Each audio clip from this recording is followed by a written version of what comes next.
The officer spoke correctly. He used the right words, in the right order, with the right pauses. He did not rush questions, did not soften them either. He let silence sit between sentences exactly long enough to make a man fill it himself. He addressed the file without looking at it too much, as if he already knew what was written there. His voice was flat, practiced, neither cruel nor kind. Everything about him said NKVD, everything except the buttons. They were wrong. Ivan Mikhailovich noticed them the moment the officer took off his coat. 4 brass buttons, dulled with age, slightly convex, with a shallow, worn-down star.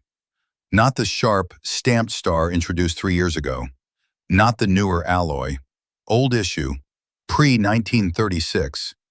The kind that had been officially withdrawn after the uniform reform. The kind no living officer was supposed to be wearing. Ivan did not react. He did not raise his eyes. He did not let his breathing change. He had sewn those buttons himself once. That was the problem. "State your full name," the officer said. "Ivan Mikhailovich Serebryakov. Year of birth, 1898. Occupation prior to arrest." Ivan hesitated exactly half a second, the correct hesitation, the safe one. "Senior tailor, Uniform Workshop, number 3. The officer made a small mark in the margin of the file. His pencil was freshly sharpened. Too sharp. Another detail that did not belong. Ivan kept his gaze fixed on the edge of the table. The wood was scratched with old nail marks. Someone had tried to count time there once. The lines were uneven. Panic does that. "How long did you work there?" the officer asked. "Since 1922. Before that? Apprentice, same workshop." The officer nodded slowly, as if confirming something he already suspected. "You worked with state uniforms?" "Yes." "You had access to materials?" "Yes." "Buttons?" "Yes." There it was. Ivan felt it in his chest. Not fear yet, but pressure, like a hand placed flat over the sternum. "What kind of buttons?" the officer asked. "All kinds." "Be specific." Ivan swallowed. "Brass, steel, aluminum, ceremonial, field issue." "Old issue?" "Yes." The officer finally looked up. Their eyes met. The man sitting across from him looked ordinary. Mid-30s, clean-shaven, brown hair parted precisely, not fashionable, not careless. The eyes were gray and empty in the way Ivan had seen many times before. Eyes trained not to react. But there was something underneath, a tension that did not belong to certainty. "You recognize these?" the officer asked. He placed his hand flat on the table. Ivan's gaze dropped, naturally, instinctively, and landed exactly where the officer wanted it to. The buttons. Up close, the mistake was even worse. The stitching was crude, not factory work, hand-sewn. The thread was slightly too dark, almost black instead of regulation brown. Whoever had sewn them had pulled too tight, causing a faint pucker in the fabric. A hurried job, a desperate one. Ivan's hands were steady on his knees. "Yes," he said quietly. The officer's eyebrows lifted almost imperceptibly. "What do you recognize?" "They are old issue." "How old?" "Withdrawn after the 1936 order." "Why?" "They were considered ideologically outdated." "Explain." "The star was redesigned, sharper angles, cleaner lines. These were associated with the earlier period." "With whom?" the officer pressed. Ivan chose his words carefully. "With officers who are no longer in service." Silence. The officer leaned back slightly in his chair. It creaked. Cheap chair. Another wrong detail. "Are you suggesting," he said slowly, "that I am improperly dressed?" Ivan shook his head at once. "No." "Then what are you suggesting?" "That someone sewed the wrong buttons." The officer studied him. "You were a tailor," he said. You understand the importance of uniform. Yes. And you understand what it means to accuse an NKVD officer of violating regulations. Yes. Yet you noticed. Yes. Why? Ivan exhaled. Because it was my job. The officer smiled. It was not a cruel smile. It was not a friendly one either. It was the smile of a man testing a mechanism to see how far it would bend before it broke. Do you know, he said, how many people have sat in that chair before you? No. Hundreds. Then I am not special. No, the officer agreed. You are not. He stood up. Ivan tensed automatically. Standing often meant something physical would follow. But the officer merely walked to the window and looked out through the bars. Tell me, he said, his back turned, how long does it take to sew 4 buttons properly? Ivan blinked. With the right tools? Yes. 20 minutes. And if you are in a hurry, 10. And if you are afraid, Ivan hesitated. This was dangerous ground. If you are afraid, he said carefully, your hands shake. You pull the thread too tight. You choose the wrong color. The officer nodded. Yes, he said softly. That is what I thought. Ivan's heartbeat slowed, not because he was calmer, but because something else was taking its place. Curiosity. That was worse. The officer turned back to him. Who issued you these buttons? Ivan asked before he could stop himself. The room went very still. The officer did not raise his voice. He did not step forward. He did not signal to the guard outside. Instead, he asked, why would you assume they were issued? Ivan felt the weight of the moment settle on him like wet cloth. Because, he said, no officer would choose them. Why not? Because they are associated with men who were arrested. Executed? Yes. Then why would someone wear them? The officer asked. Ivan looked at the buttons again. Because they had nothing else. Because they were taken from a dead man. Because someone was playing a role without time to prepare. Either, Ivan said slowly, because he does not care, or because he has no choice. The officer's eyes flickered, just once. There it was, fear, very small, very controlled, but real. You are observant, the officer said. That is why I am alive, Ivan replied. The officer smiled again. This time it did not reach his eyes at all. Do you know what observant men usually become in this building? He asked. Ivan nodded. Confessions. No, the officer corrected gently. Examples. He returned to his chair and sat down. Let us be clear, he said. You are here because you were denounced. Yes. For participating in counter-revolutionary activity. Yes. For sabotaging uniform production. Ivan frowned slightly. Uniform production?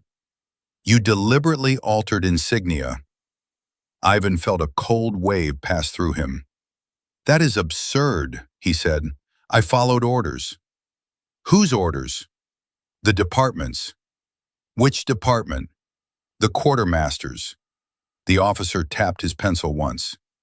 Name. Ivan gave it. The officer did not write it down. That, too, was wrong. Tell me, the officer said, do you know what happens to officers whose uniforms are removed after execution? Ivan swallowed. They are burned or redistributed. Redistributed to whom? Training units, theaters, sometimes workshops. Sometimes, the officer repeated. Yes. The officer leaned forward. Sometimes, he said, they are taken in a hurry. Sometimes records are incomplete. Sometimes men disappear faster than procedures. Ivan met his gaze. And sometimes, the officer continued, someone who should not be here yet is sent here anyway. The air between them felt brittle. Who are you? Ivan asked quietly. The officer did not answer. Instead, he reached up and unfastened the top button of his tunic. Ivan watched closely. Underneath, the shirt collar was frayed. Old. Older than the tunic. Older than the buttons. A man wearing borrowed skin. "Let us continue the interrogation," the officer said calmly, "while we still can." Outside the door, footsteps passed, then stopped, then waited. Ivan realized with sudden clarity that the officer was afraid not of him, but of time. And that meant only one thing. The man sitting across from him was not an NKVD officer conducting an interrogation. He was an NKVD officer waiting to be replaced. The footsteps outside the door did not move. They waited. That was how Ivan knew the officer was right about time.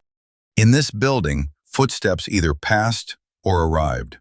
Waiting meant uncertainty. Uncertainty meant someone higher up had not yet decided. And when decisions were delayed here, it was rarely good news for the man inside the room. The officer cleared his throat. "Before we proceed," he said, carefully neutral, "I am required to inform you of your rights." Ivan almost laughed. The phrasing was flawless. Exact wording, memorized, but his hands betrayed him. One finger kept tapping the edge of the table, a nervous, irregular rhythm. Not the habitual tapping of boredom or authority. This was counting, measuring. "How long have you been an officer?" Ivan asked. The tapping stopped.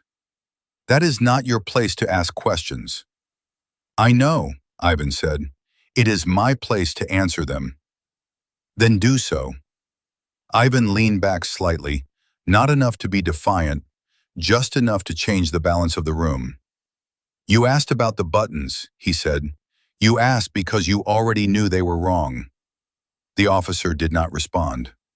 "You wanted to know whether I would notice," Ivan continued, "and if I did, what I would do with that knowledge." "That is an interpretation." "It is a tailor's instinct," Ivan replied. "We are trained to see what others miss." The officer inhaled slowly through his nose. "You should be careful," he said. "Men have been shot for less." Ivan nodded. "I know. I sewed their uniforms." That landed. The officer's jaw tightened for a moment, then relaxed. "You worked on execution uniforms?" he asked. "Yes." "How many?" Ivan looked at the table. "Enough." Silence stretched again, but this time it was different. Heavier. Shared. Finally the officer spoke. "My name," he said, "is not important." Ivan raised an eyebrow. "Then why are you telling me?" The officer gave a humorless smile. "Because I am not telling you my name." He reached into the inside pocket of his tunic and removed a folded piece of paper. Not an official form, no stamp, no header, a note. He placed it face down on the table. "Do you know what that is?" he asked. "A piece of paper," Ivan said. "It is an order." Ivan did not touch it. "Whose?" he asked. "Mine." Ivan looked up sharply. The officer leaned back. "You were right earlier. No officer would choose those buttons." "Then why?" "Because I did not have time," the officer interrupted. "And because I am not meant to be seen." Ivan's pulse quickened. "Seen by whom?" "By anyone who knows what to look for." Ivan swallowed. "Like me?" "Yes." The officer stood and walked toward the door, stopping just short of it. He pressed his ear lightly against the wood. The footsteps outside shifted. "Still waiting." "They know I am in here," the officer said quietly. "They do not know whether I should still be." Ivan felt a chill creep up his spine. "You're being audited," he said. The officer chuckled softly. "That is a polite word for it. Internal purge." "Yes." Ivan's mind raced. This was dangerous knowledge. Knowing too much in this place was as lethal as saying too much. "Then why interrogate me at all?" Ivan asked. "Why not postpone?" Because I needed to speak to someone who understands fabric, the officer replied. Someone who understands how things are put together and how they come apart. Ivan stared at him. You think I sabotaged something? He said. I know you did not, the officer replied. Then why am I here? The officer turned. Because you touched uniforms, he said, and uniforms touch power. Ivan let out a slow breath. You altered insignia, the officer continued. Not deliberately, not ideologically, but you corrected errors. Yes, Ivan said. If something was wrong, I fixed it. Even if the order said otherwise? Ivan hesitated. Yes. That, the officer said, is why you were denounced. Ivan felt a bitter smile tug at his lips. For doing my job. For believing the uniform mattered more than the man wearing it. The officer returned to the table and sat down again. You see, he said, this institution is held together by appearances. The moment the appearance cracks, people begin to ask questions. And questions, Ivan said, are counter-revolutionary. Exactly. The officer slid the note across the table, still face down. I am to be relieved of duty tonight, he said, at precisely 23:40. Ivan glanced at the clock on the wall. 23:12, 28 minutes. What happens then? Ivan asked. I am taken to another office, the officer said, where someone else asks me questions correctly. Ivan nodded slowly. And you will be wearing a different uniform? Yes. Without buttons? The officer smiled thinly. Without mistakes. Ivan leaned forward. And what do you want from me? The officer met his gaze. I want you to tell me, he said, what you see. Ivan hesitated. This was not a request. It was a test. What exactly? He asked. Me? Ivan studied him again, properly this time. The cut of the tunic was regulation, but the shoulders were slightly uneven. The left sleeve was a fraction shorter than the right. The collar sat too stiffly, as if it had not been worn before today. The man inside it moved like someone still learning where the seams were. You are wearing a dead man's uniform, Ivan said. The officer did not flinch. The buttons were taken from an executed officer, Ivan continued. The tunic was taken from storage. It was not tailored for you. Yes. You were issued this uniform recently. This morning. And before that? Ivan asked. The officer exhaled. Before that, he said, I wore civilian clothes. Ivan's breath caught. You were arrested. Yes. And released. Yes.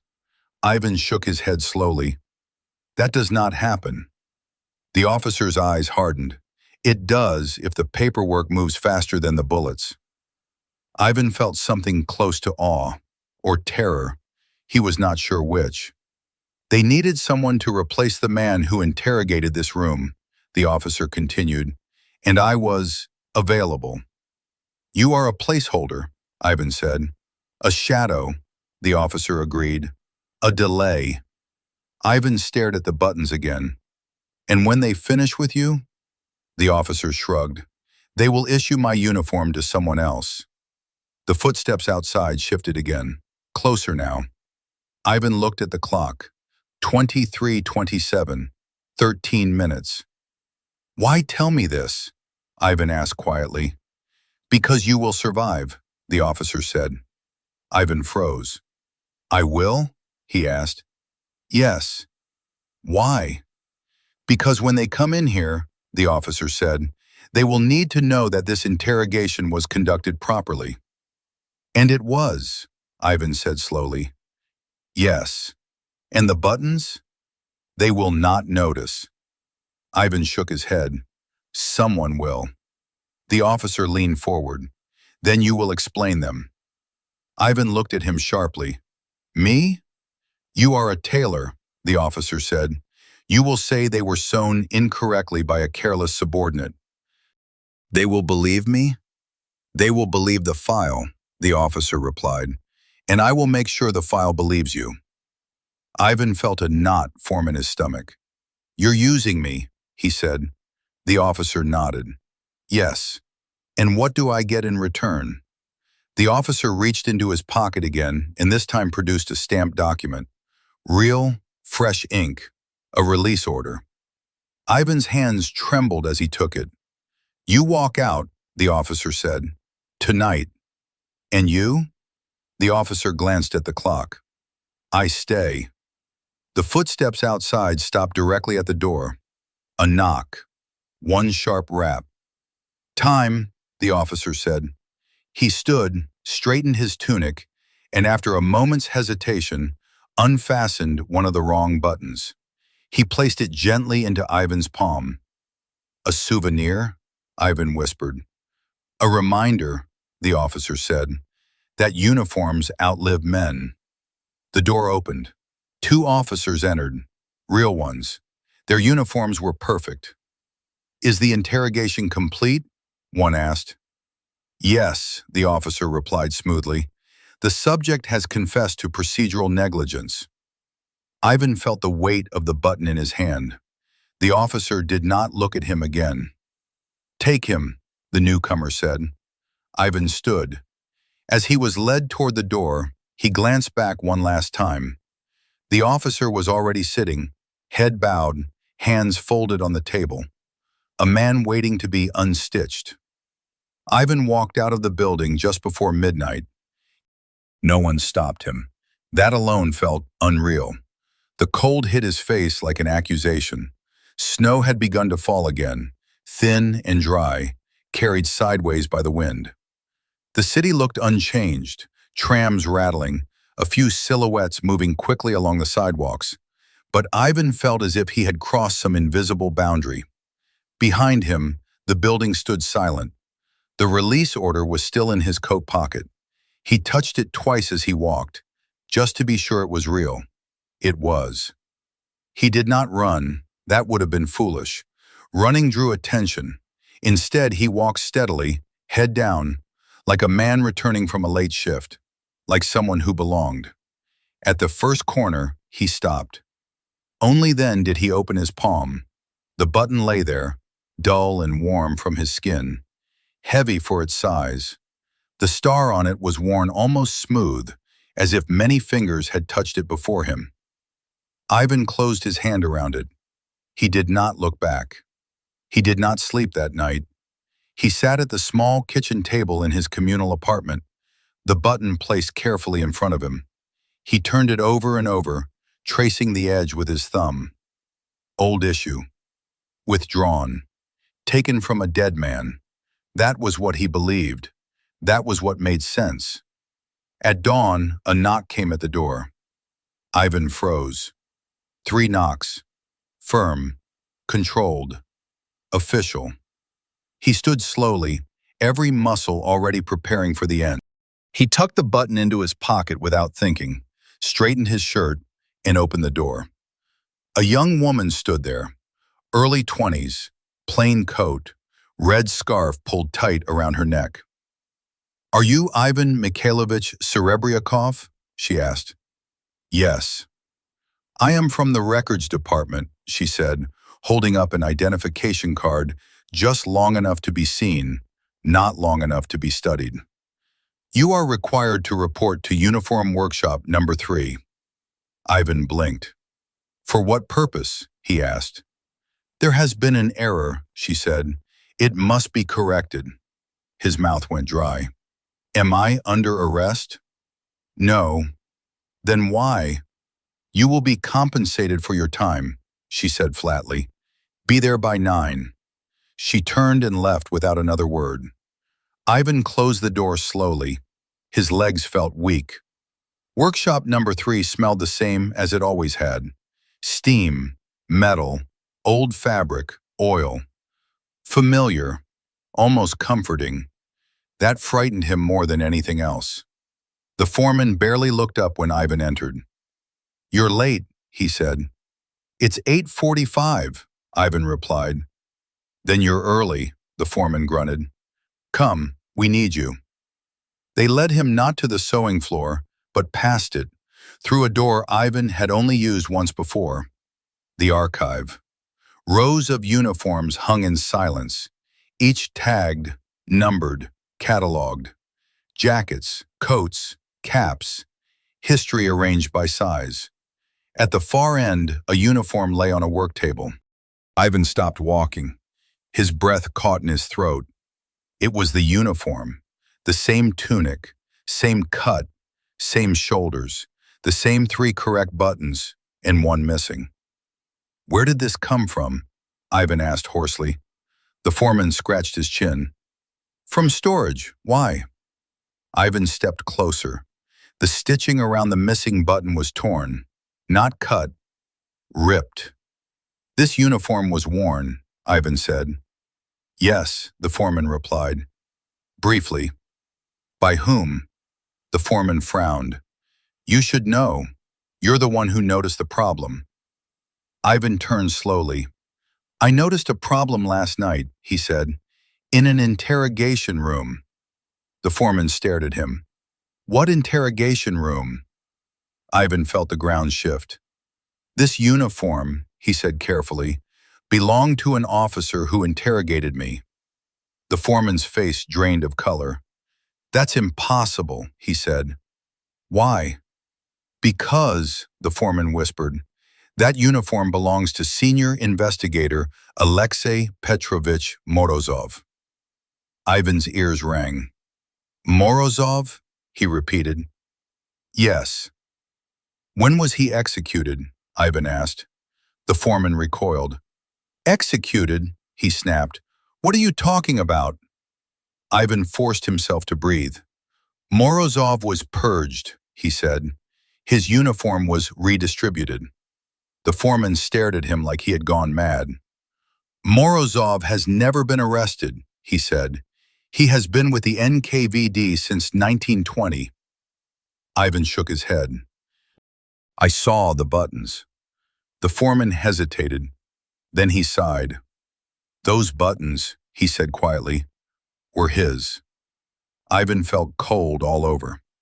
"He refused to change them," the foreman continued. "Said the new ones were poorly made. Said they cracked in winter." "That's not allowed," Ivan whispered. "No," the foreman agreed. "It is not." Ivan swallowed. "Then why was not he punished?" The foreman looked away. "Because," he said, "no one had the authority to punish him." Ivan's heart began to pound. "You're lying," he said. "I saw his shirt collar. Old, frayed." "Yes." "He wore a borrowed uniform." "No," the foreman said firmly. "He wore his own." Ivan backed away from the table. "That cannot be," he said. He was afraid. The foreman nodded. "Yes." "He was waiting." "Yes." "He knew he was being replaced." "Yes." Ivan's voice cracked. "Then he was doomed." The foreman finally met his eyes. "Everyone is doomed," he said, "but Morozov lasted longer than most." Ivan shook his head violently. "He told me he had been arrested," Ivan said. "He said he was a placeholder." The foreman closed his eyes. "Did he?" he murmured. "Yes." "Then," the foreman said softly, "he lied to you." Ivan felt something tear inside him. "He used me," Ivan whispered. "Yes." "To save himself?" The foreman shook his head. "No," he said. "To save you." Ivan stared at him. "Morozov could have signed your sentence," the foreman continued. "Your denunciation was sufficient. Sabotage. Ideological deviation." "Then why?" "Because," the foreman interrupted, "he had already decided how he would die." Ivan's breath hitched. "He needed the interrogation to be perfect," the foreman said, "so no one would reopen it. No one would look twice at your file." Ivan remembered the precision, the pauses, the flawless phrasing. "He was afraid of time," Ivan whispered. "Yes. Not because he was not an officer, But because, the foreman said, he was one. Ivan felt his knees give way. He gripped the table to stay upright. He gave me the button, Ivan said, like a token. The foreman nodded. That was not a souvenir, he said. That was a confession. Ivan closed his eyes. The image flooded back. Morozov sitting calmly, unfastening the wrong button. A reminder that uniforms outlive men. Then why did not he change them? Ivan asked, his voice barely audible. The foreman was silent for a long time.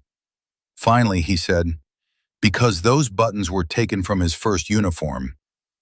Ivan looked up sharply.